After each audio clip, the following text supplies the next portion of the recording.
Hello there. As you can see, new studio. Studio. New studio moved a couple of months ago. I'm in a better place, better neighbourhood. Been keeping it quiet. I haven't had that much to say, and what I've had to say really wasn't worth saying, to be honest. About the world at large, the largest thing. My concern is Rochdale. My concern has been Rochdale, from the very start. And I feel the need to have a word because of what's going on. What's going on, you ask? There's about 5 consecutive, 5 witch hunts going on at the same time for George. Now it's like, who's after George? Oh, well, there's a local mob of climate fanatics who are just part of the Labour Party. The Labour Party. A fanatical, as we know, Mr. Mark Coleman, old friend of mine, spoke about him previously, went from being Vicar of Rochdale to gluing himself to the motorway and stopping traffic as part of first Insulate Britain and then Just Stop Oil. He's an activist for Extinction Rebellion, but his wife's just a recently retired Labour councillor. They're campaigning against George because he's a climate change denier, because he recognises that we live under the same sky as China, and committing national suicide, chasing net zero, won't make a jot of difference as long as they're building 2 coal-fired power stations a week. Now, to most folk, this makes sense, but to them it doesn't. They're going in hard on George because George is a climate change denier. And have you heard how these people speak? I mean, I've been playing a lot of Fallout recently, and I find that kind of, apocalyptically funny. Well, it's like they talk like that's what the future holds for us if we don't do what they demand. They're fanatics, but they're fanatics that are part of the local Labour Party. Fanatics. And then we had the recent witch hunt for George when he refused to bend the knee to the identity politics trans, stated a preference that his children weren't taught it at school. A completely responsible parental position. He's got that choice. He can have that opinion. But then suddenly he becomes the enemy of the LGBTQP plus community. He's a homophobe. He ran against, what's she called? Jo, who was shot by the mental patient, but they made it about right-wing extremism. He ran against her sister. She's a lesbian, therefore he's a homophobe. Remember that? So it's like the Greens are witch hunting. The LGBTQP plus are witch hunting. And then suddenly Hope Not Hate have started leafleting the town. Campaigning with the prospective MP, who's this smiley, sort of happy-slappy, happy-go-lucky, smiley journalist with a lot to say about the environment, who hails from Bath but has relatives in Rochdale and claims to be Rochdale through and through, just like Simon Dankzuk did. Simon Dankzuk came from East Rochdale. East Rochdale, also known as Huddersfield. East Rochdale, we call that. Bath is South Rochdale, don't you know? Rochdale's the centre of the world. Everything's Rochdale. It's like they're putting pamphlets through doors accusing George of being dangerous and divisive. George is talking politics, right? Well, that's dangerous and divisive, isn't it? Because Labour aren't talking politics. Their campaign is solely, as always, on we've got to get the Tories out. The Tories are to blame for everything that possibly goes wrong. Let me show you something. Yeah, look at this.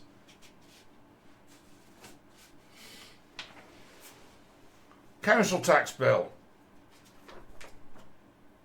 I'm in the lowest band, obviously, council tax, because I am a pauper who's now like on the long-term sick. I've recently had an MRI scan. I'm now on the waiting list for a pacemaker. I'm in a situation as to where I can't do very much at all. Not your problem, though. So what council tax bills look like in Rochdale?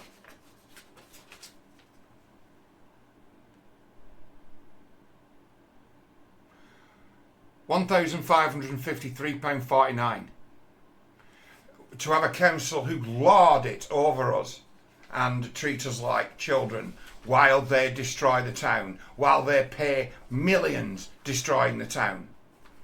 While the local election on, they put their plans to turn the whole town into one great pedestrianised cycle lane mess at the cost of tens of millions. They put it on hold. And then as soon as they won the local election with something like a 29% turnout, oh, well, the people have spoken. We're moving ahead with our plans to finish destroying the town. And for the privilege of being treated like that, we get our bins emptied for £1,553.49 a household. Now, the new guy coming in, Mr. Paul War, he's a rubber stamp for that. He's not going to stand up to anything the council does. He isn't going to say a word. He's going to be all about, well, you're being a bit negative, aren't you? We've got to think about the future. What about the future generations? Like you've got a crystal ball. Like we don't live under the same sky as China. So we have to commit national suicide to shame them into changing their ways. And do you think it's going to register? Do you think the Russians are going to keep their oil underground? Really, really. What are Brazil's plans to reach net zero? What are Argentina's plans to reach net zero? Oh, they don't have any at all. And we share the same planet, we breathe the same air, we share the same sky. Although, when you put that to these people, they'd accuse you of not understanding the science, as if Rochdale is a bubble, as if Britain is a bubble, as if Britain's got its own environment, that we don't share the same atmosphere with the rest of the world. This is what we're up against, and if you go up against it, they tell you don't understand the science. You just don't understand the science. So, well, what about relativity? Your green plans are expensive. Who's shifting all that concrete? Who's building all that infrastructure for your green craziness? It's not green scientists, is it? It's not climate scientists shifting tons of concrete, is it? No, it's not. It's the trades, isn't it? It's the working people. It's the government contractors doing that. Burning energy, wasting money. So you can feel good about yourselves. This is what Rochdale is. And these are the people who are coming after George. Witch hunting.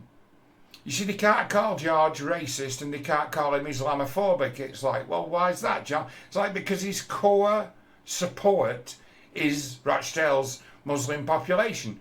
Why have they recruited and turned to and brought in George Galloway? Because they've had enough of the Labour Party, because they live in the same town as the rest of us. They're getting ripped off too. They've had enough. I know you guys are pretty down on immigration, but it's a matter of Workers' Party people in Rochdale. I had the guy who sort of ran in my stead in Healy, who was telling me I didn't really want to run. I wanted to run up Bamford, and they put me in Healy. So they bumped me at Healy to put you in. There's a little bit of a disaster that happened in the local elections in Rochdale with too many cooks, too many chiefs and not enough Indians. You had an overlap between the people in Rochdale who were running it and the people who were working for George Galloway, who were far away in north, south and east Rochdale, South Rochdale being London. So, but that's a conversation for another day. It's like people who were born here are Rochdalians and they're not going anywhere. You can say what you like about immigration. It's like, it's the most racist thing that happens in Rochdale. Where they'll bring in somebody from, like, Afghanistan, and they'll put him in a council flat. And then when he sort of shits in his neighbour's garden or pours rubbish out of the window, the council will look at it as to say, well, it's your problem. He's a member of your community. There's nothing more racist than lumping all the Muslims together. That's racist. And that's what they do. Treated as pets. Got Labour councillor now. He came round to visit, and I didn't speak to him because he was a friend. My brother-in-law was here. And he went to college with him about 20 years ago for some night school he was doing. And this guy didn't even have command of the English language. You'd be talking to him and the look on his face, you can't be convinced he's understanding a word you're saying. Yet he's the Labour councillor. Oh, he arrived in this country 20 years ago. He's the Labour councillor. That's what we're into. It's like, it's all divided, it's all divisive. Best thing that's ever happened in this town was George Galloway turning up. Why? Because suddenly you've got a united front. There's someone to vote for who people think can win. And he has won already and will probably win again. But it's like the witch hunt by the Labour Party, now in bed with Hope Not Hate and Nick Lowell's. It's like, where does Nick Lowell's and Hope Not Hate get off going after George Galloway? Usually they go after Tommy Robinson. They'll call Tommy Robinson racist. But they're coming after George Galloway. 2,000 leaflets distributed in Rochdale. A registered charity campaigning for the Labour Party. Isn't that illegal? But it doesn't matter if it's illegal, because who's the top law enforcer in the Greater Manchester area? Andy Burnham. He'd be all for it. He would support it. There's absolutely no way that anyone's going to get their knuckles wrapped for breaking election law around here. They can do what they want. They can say what they want and be throwing out. We can say what we want. We can tell any lie. Why? Because he's a climate change denier and he's homophobic. Because he ran against a lesbian. And he doesn't want his kids teaching gender ideology in the school. And they're trying to trick him into apologising for his position.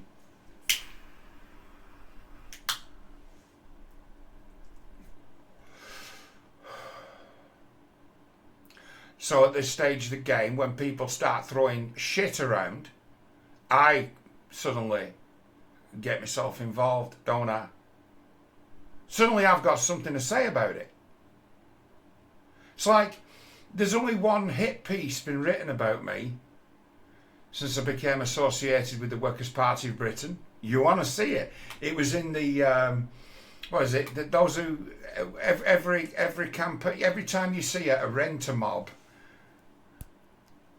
they're always there holding the sign, the Socialist Workers' Party. The Socialist Workers' Party wrote a hit piece against me. A national, calling themselves a anti-extremism think tank, identified me as being a dangerous subversive. And what did they do? They looked through my Twitter feed.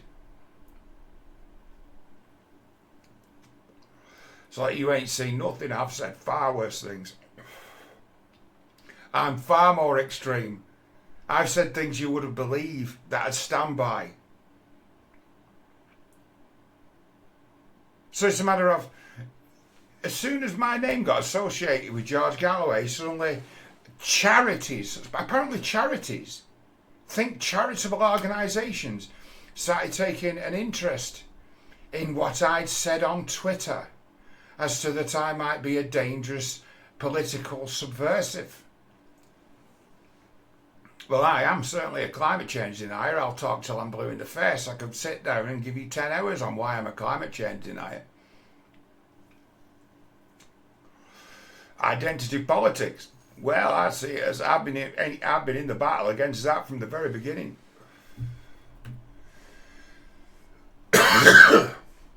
giving bullies a license to bully, a shield from which they can snipe behind, make them above the law in many respects.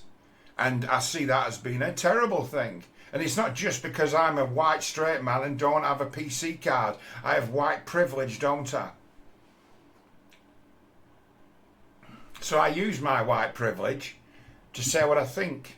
And what does saying what price have I paid for saying what I think over the years? It's cost me everything. Everything. So there's nothing more to take from me. You know, you could take the last £26 out of my bank.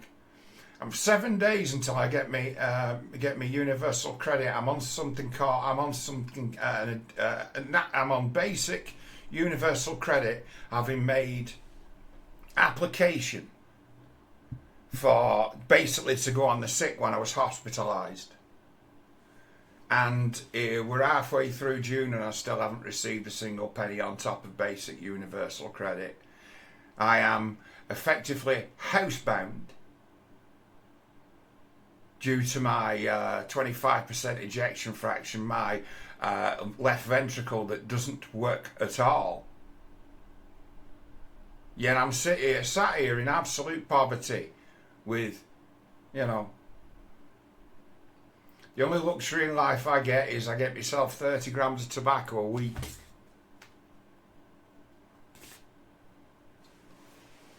That's my only luxury in life. And here I am, I'll stand against you and come at me. What are you going to take away from me? Is there anything left? Have I got anything left that can be taken away? I've lost my health. The only thing I've got left is my life. To be alive, to be actually still in the game. As long as I live and breathe, I'll not shut up about these fools. It's like they've got absolutely no idea what it is to struggle. They've got absolutely no idea what it is to see, to live in poverty and despair. They don't know about it. They've got absolutely no clue, and they've already decided who's to blame. And it's not them, is it? It's not them.